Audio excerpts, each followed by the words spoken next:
ছোটবেলা থেকে বরং তারও আগে থেকে মাতৃগর্ভ থেকে দুনিয়াতে যখন আসে তখন একটা দোয়া পড়তে হয়, বেশিরভাগ মানুষ জানে না। নবী করিম সাল্লাল্লাহু আলাইহি সাল্লাম তার প্রিয় নাতি হাসান এবং হুসাইন রাদিয়াল্লাহু তাআলা আনহুমা যখন দুনিয়াতে আসছে তাদের কোলে নিয়ে দোয়াটা করেছেন। এই দেশে আলহামদুলিল্লাহ মা বাবার অধিকার নিয়ে প্রচুর ওয়াজ হয় এবং সবচেয়ে বেশি হওয়া উচিত, কারণ আল্লাহর পরে আল্লাহ রাসূলের পরে সবচেয়ে বেশি অধিকার মা বাবার, কিন্তু সন্তানদের অধিকার নিয়ে দেশে ওয়াজ খুব একটা হয় না। অথচ মা বাবার যেরকম অধিকার আছে সন্তানদের অধিকার আছে না নাই? সন্তানের যেরকম কর্তব্য আছে মা বাবার প্রতি, মা বাবারও কর্তব্য সন্তানের প্রতি আছে না নাই? সে কর্তব্যগুলোর তালিকা কি কি কর্তব্য আছে সেটা আমার আজকে আলোচনার বিষয় না। আমি আজকে আলোচনা করব শুধু একটা কর্তব্য নিয়ে, সেটা হলো নবী করিম সাল্লাল্লাহু আলাইহি সাল্লাম বলেছেন, কুল্লু মাউলুদিন ইউলাদু আলাল ফিতরাহ, প্রতিটা শিশু, প্রতিটা ছোট বাচ্চা দুনিয়াতে, নবজাতক শিশু দুনিয়াতে আসে মায়ের গর্ভ থেকে পাক্কা এবং খাঁটি মুসলমান হয়ে। জন্মগতভাবে প্রতিটা মানুষ আল্লাহর অনুগত বান্দা হয়ে দুনিয়াতে আসে। একটা মানুষও খারাপ মানুষ হয়ে জন্মগ্রহণ। পৃথিবীতে বহু সন্ত্রাসী আছে, বহু ডাকাত আছে, বহু খুনি আছে, বহু খারাপ মানুষ আছে। পৃথিবীতে একটাও খারাপ নবজাতক শিশু আছে?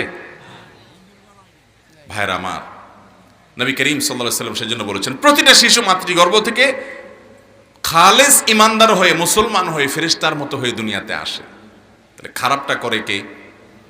ইল্লা আন্নাবুয়াহু ইউহাউদানিহি আও ইউনাসরানিহি আও ইউমাজ্জিসানি, তবে ওই সন্তানের যে মা বাপ আছে, এই মা বাপ সন্তানকে কখনো ইয়াহুদি বানায়, কখনো খ্রিস্টান বানায়, কখনো অগ্নি পূজক বানায়, কখনো আল্লাহর অবাধ্য বানায়, কখনো ফাসিক বানায়, কখনো কাফের নাস্তিক বেঈমান বানায়। এই সব কিছু বানায় কে? মূলত মা বাপে। পরিবেশ, আশপাশ, শিক্ষা প্রতিষ্ঠানের ভূমিকা অনেক পরে, সবার আগে ভূমিকাটা হলো মা বাপের। এজন্য কোন সন্তান যদি আল্লাহর নেককার বান্দা হয় তার ক্রেডিট যেমন বাপ মা পায়, কোন সন্তান যদি অমানুষ হয় তার ডিসক্রেডিট পায় কে? ওই মা বাপ। এই কথাগুলো এই জন্য বলা, আজ আমাদের সমাজে চতুর্দিকে যখন তাকাই আমার মাঝে মধ্যে নিঃশ্বাসটা বড় হয়ে যায় যে আমাদের তরুণরা কি এমন হওয়ার কথা ছিল? আমি বিভিন্ন জায়গায় বলি, আমি আমার ছেলেবেলায় দেখেছি, যারা আমার বাবার বয়সে এখানে মুরব্বীরা আছেন তারা আরো বেশি দেখেছেন, রাস্তা দিয়ে একজন বয়স্ক মানুষ আসলে বাপের সাথে উঠা বসা আছে এরকম মানুষ, হয়তো গরিব মানুষ, তাকে দেখলে যেহেতু বয়সে বড়, অনেক বড় লোকের ছেলে পেলেও সাধারণত বটেই, রাস্তার পাশে কাচুমুচু হয়ে দাঁড়িয়ে আসসালামু আলাইকুম করে লম্বা করে একটা সালাম দিত ভদ্রভাবে। বাসে যখন আমরা উঠেছি আমি বহুবার দেখেছি অনেক কলেজ ইউনিভার্সিটির ছেলেরা, একজন সিনিয়র সিটিজেন, একজন মুরব্বী মানুষ, বয়স্ক মানুষ উঠছেন, তাকে দেখে সাথে সাথে সিটটা থেকে উঠে বলছেন, চাচা আপনি বসেন। আপনারা দেখেন না এই দৃশ্যগুলো? মুরব্বীরা এখন কি আমাদের যুবকদের থেকে এগুলো দেখা যায়? পারলে গায়ের উপরে উঠে, পারলে ভালো আছে, কিন্তু খারাপের পরিমাণ অনেক বেশি। এগুলোর জন্য কি বাপ মার কোনো দায় নাই? আমি প্রায় সময় বলার চেষ্টা করি, যেই বাবা তার বাবার জুতা সোজা করবে প্রতিদিন, যতবার ঘর থেকে বের হবে বাপের জুতাটাকে ঝেড়ে দিয়ে বালুগুলা ফেলে সুন্দর করে উল্টায় জুতাটা সোজা করে রাখবে, যে বাপ এই কাজটা করবে তার ছেলেরা তার এই কাজ দেখে শিখবে যে বাবাকে এভাবে রেসপেক্ট করতে হয়। তখন সেই ছেলে ওই তার নিজের বাপের জুতার উপরে নিজের জুতা দিয়ে পাড়া দিতে তার বিবেকে বাঁধবে। ছোট ছোট বাচ্চারা ওয়াজ শুনে শিখে না, লেকচার দিয়ে মানুষকে, বিশেষ করে বাচ্চাদেরকে শেখানো, তারা কি দিয়ে শিখে? দেখে শিখে। দেখে কানে যতটা শিখে বাচ্চারা তার চাইতে চোখে বেশি শিখে। আমাদের বাচ্চাদেরকে আমরা আজকে মানুষ করতে পারি না। আমাদের বাবারা তারা সফল, তারা সাকসেস, তারা আমাদেরকে মনুষ্যত্ব শিখাইছে, ভদ্রতা শিখাইছে, আমল শিখাইছে, ঈমান শিখাইছে, তাকওয়া শিখাইছে, নামাজ রোজা শিখাইছে। আজকে মা বাপরা এত স্বার্থপর, এত স্বার্থপর, এত স্বার্থপর, দিন শেষে শুধু পয়সা চাই, পয়সা চাই, পয়সা চাই, ক্যারিয়ার চাই। ডাক্তার হয়ে আসো, ইঞ্জিনিয়ার হয়ে আসো, ব্যবসায়ী হয়ে আসো, টাকা পয়সা আনো, জমি জমা সব কিনে ফেলো, এলাকার ঘর বাড়ি বানাও, তোমার কাছে শুধু এগুলা চাই। সন্তানকে মানুষ করার জন্য বাপ মার তেমন কোনো ভূমিকা বেশিরভাগ পরিবারে নাই। এই একটা কারণে আপনি সেজদা দিয়েও, নামাজ পড়েও, কপালে সিল লাগাইও জান্নাতে যেতে পারবেন না। এই একটা কারণে যে আপনার ছেলে মেয়ের প্রতি আপনি কি দায়িত্ব পালন করেছেন। ঘরে ঘরে আজ যুবকরা জেনায় লিপ্ত, হারাম রিলেশনে লিপ্ত, অবৈধ সম্পর্কে লিপ্ত, চরিত্রগুলো ধ্বংস হয়ে যাচ্ছে।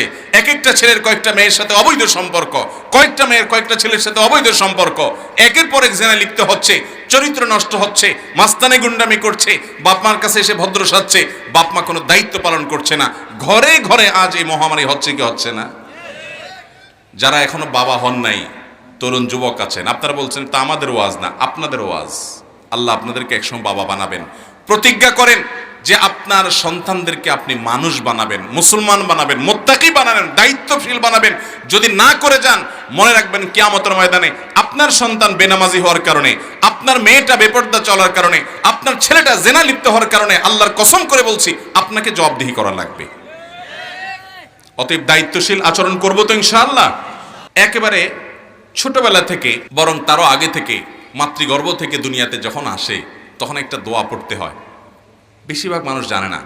নবী করিম সাল্লাল্লাহু আলাইহি সাল্লাম তার প্রিয় নাতি হাসান এবং হুসাইন রাদিয়াল্লাহু তাআলা আনহুম যখন দুনিয়াতে আসছে, তাদের কোলে নিয়ে দোয়াটা করেছেন।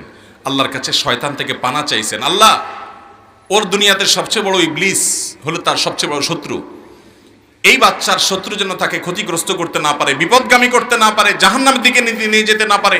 আপনার কাছে আমি আশ্রয় চাই, এই বাচ্চাটাকে আপনি সেভ রেখেন শয়তানের আক্রমণ থেকে। দেখেন, অভিভাবক ওই জন্ম থেকেই শুরু, বরং তারও আগে থেকে একজন মানুষ, একজন সৎ স্ত্রী, একজন নাম মহিলা, একজন সৎ স্বামী অন্বেষণ করবে, নেককার স্বামী অন্বেষণ করবে। কেন? কারণ হলো তার সন্তানরা যাতে দিনদার হয়। এই যুগে তরুণ সমাজকে ধ্বংসের হাত থেকে বাঁচানোর জন্য উপযুক্ত হওয়ার পর বিলম্ব না করে দ্রুততার সাথে বিয়ে দেওয়া, এছাড়া সন্তানদেরকে ধ্বংসের হাত থেকে বাঁচানো সম্ভব।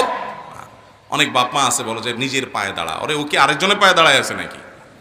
নিজের পায়ে তো দাঁড়ায় আছে।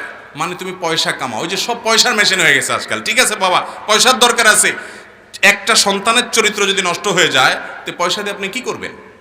নবী করিম সাল্লাল্লাহু আলাইহি সাল্লাম বলেছেন, তোমাদের সন্তানরা উপযুক্ত হলে, বিয়ের উপযুক্ত হওয়ার পর তাদেরকে বিবাহ যদি বিলম্ব করবা না। যদি বিলম্ব করো, তাহলে ফিতনা হবে, ফাসাদ হবে, ধ্বংস হবে, তাদের চরিত্র শেষ হয়ে যাবে, তোমরা রক্ষা করতে পারবা না। এই জন্য মুরব্বীরা তাদের সন্তানদের ব্যাপারে দায়িত্বশীল ভূমিকা রাখবেন এবং উপযুক্ত হওয়ার পর, প্রাপ্তবয়স্ক হয়ে গেছে এবং মোটামুটি চলতে পারে, এই অবস্থায় তাকে বিয়ে দিতে আর দেরি করবেন না, কার্পণ্য করবেন না। ছেলে হোক মেয়ে হোক, দ্রুত বিয়ে দিবেন। বেশিরভাগ এখন লেট ম্যারেজ হয়, 30-এর কাছাকাছি গিয়ে তারপর বিয়ে হয়। আমি প্রায় সময় বলি, ভাই 30-এর কাছাকাছি যদি বিয়ে হন, এরপরে বলে যে প্রথম বাচ্চা নেওয়া যাবে না, একটু সময় পার করতে হবে, একটু রিল্যাক্সের সাথে। তো 35 পার হয়ে যায়, এরপরে বাচ্চা নেওয়ার প্ল্যান করে, হইতে 38 হয়, বাচ্চাটা হলো। এই বাচ্চা বড় হয়ে পড়ালেখা করে, গ্র্যাজুয়েশন করে, কাজকাম করতে করতে একেবারে যদি না হয়, কত বছর দরকার?